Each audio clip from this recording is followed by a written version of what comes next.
Bonjour à tous. Aujourd'hui, en fait, non seulement c'est le pardon. Quelle chance d'avoir une religion qui organise le pardon. Et en Bretagne, c'est sacré. Si vous avez prêté attention à la musique immédiate, là, vous avez entendu le cantique du Da Felicita Cause, la foi de nos pères. Alors, je voudrais vous dire quelques mots parce que depuis 20 ans, une association a été créée et s'occupe de cette chapelle. Avez-vous remarqué que tout est propre, que tout est impeccable, que l'ensemble, ici en ce moment, il y a des fleurs partout, mais ils ont été 5, 6, je ne vais pas donner de nom, mais depuis 20 ans, c'est plus d'une soixantaine de personnes qui se succèdent pour que ce lieu reste un lieu d'accueil. Aujourd'hui, pardon, mais un lieu d'accueil. C'est la portée de tout le monde, d'être accueillant. C'est typique de voir qu'au moment de la paix, tout le monde s'arrête.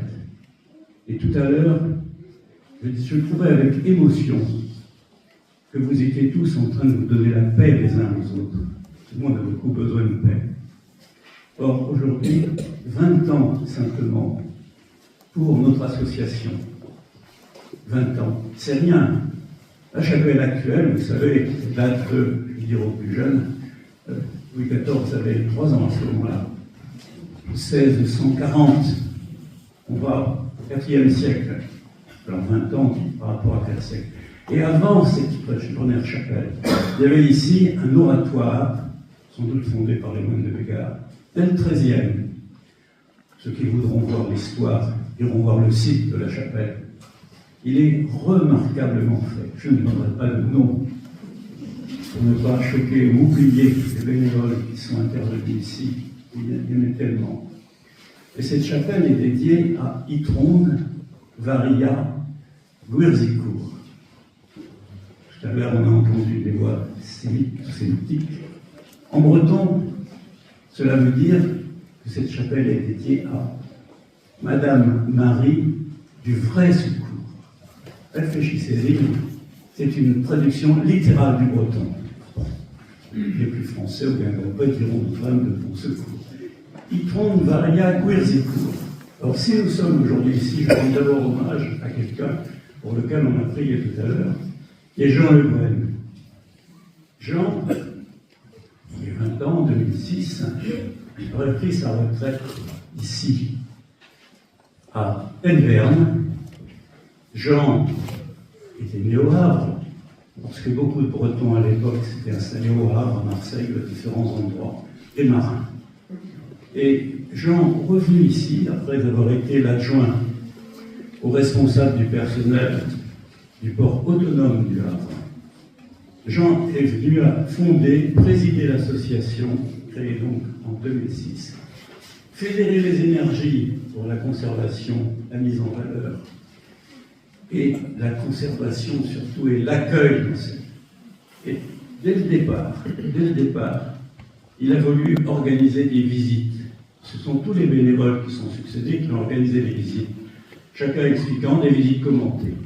Certains expliquant ce que ceux pouvaient connaître sur ce tableau de Luc au tout démarrage, la visite des bergers. Les bergers, c'est très bien, ça va très bien avec les marins locaux qui s'y retrouvaient. Un message qui passe dès qu'on parle des bergers, dès qu'on parle des marins qui venaient ici prier. Jean était, oui, un érudit. Lors de ses obsèques, l'un de ses fils nous disait que mon père parlait au moins 7 langues, en plus du français, breton, anglais, allemand, italien, grec, latin. Et sa dernière passion, ce fut l'hébreu. Il était toujours à la rencontre de quelqu'un d'autre. C'est Jean d'ailleurs qui nous disait toujours il n'y a pas de hasard, il n'y a que des rencontres. Or ici, figurez-vous que grâce à tout le travail qui a été fait, bon, je ne vais pas rentrer dans les détails parce que certains d'entre vous ont participé à la réflexion, il a fallu trouver des fonds, des subventions pour mettre en valeur ce magnifique rétable qui, dans la verticalité, nous invite encore vers Marie et vers le Père, remettre l'ensemble de ces toitures en état. Tout ça s'est fait à cause de tous ces bénévoles qui sont là. Alors je rends grâce puisqu'on m'a demandé de le faire, à Jean Le Guen, qui a été le fondateur de cette association, et à tous les bénévoles, tous les gens qui ont donné des coups de main. On ne peut pas les citer, mais c'est au niveau municipal, c'est au niveau de toutes les institutions à la porte desquelles nous avons pu frapper. Et je terminerai pour ce mot du psalmiste, parce que la connaissance, la rencontre de Jean a été quelque chose d'extrêmement important. Et si vous êtes là en ce moment, c'est un peu grâce au travail de ces bénévoles, avec cet esprit de Jean qui voulait que la chapelle reste ouverte. C'est fou le nombre de personnes qui passent.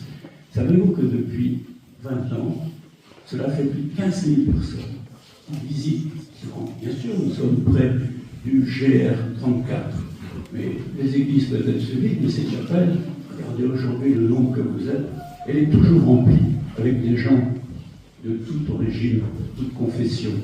Et c'est pourquoi je vais terminer en citant le mot du psalmiste, parce que Jean appliquait spontanément ce message singulier. Revêtez votre cœur de tendresse, de bonté, d'humilité, de douceur et de patience.